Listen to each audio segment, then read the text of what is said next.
Hey everybody, Dan Anderson here, the Kingdom Way Ministries, with today's Monday Mission Post to incite and outfit your kingdom leadership. If you've been following the last several Mondays, I've been talking about some transformative leadership kingdom principles from the book of Nehemiah.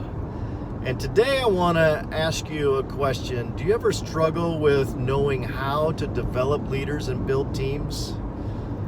I know I do, and I want to learn, I want to grow and constantly get better, and so I want to share a principle with you from Nehemiah chapter 3, but first a quick story. I remember a young leader, probably 23 years old, came to me in one place that I was leading, and he said he'd been recruited to lead a certain team in this organization, and he said, Dan, I need some help. And I said, what do you mean? He's like, I don't know what to do. And I said, oh man, I'm really sorry. What do you mean? He said, well, I had this person come to me and ask me if I'd be willing to lead this team, and I was excited. I said yes, and then he hands me this notebook about that thick with everything in it, and there you go. Oh, my friends, that grieves me so much. As I listen to that story, I'm just shaking my head, and I thought, oh, we just don't get it sometimes, do we? That person was setting that young man up for failure, not success. And here's one of the there's a lot of principles we can talk about building teams, right? But here's one of them.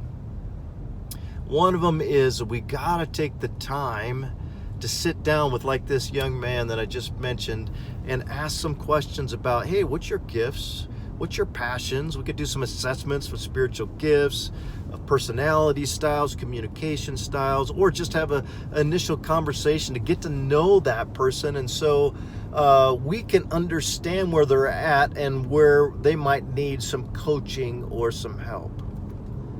And Nehemiah, my friends, did this beautifully. If you look in chapter 3, there is numerous teams that he had put in place, and he had everyone using their unique artisan skills or just sweat equity or whatever it was. And I guarantee you there were some times he just asked questions to find out what someone was good at and said, okay, here you go, here's your team right next to your house, get to work, let me know how I can support you.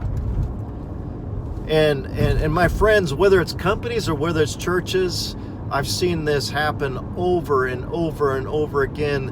A person is assigned or delegated a task, a project, a team, and they set them up for failure because they don't give them the tools that they need or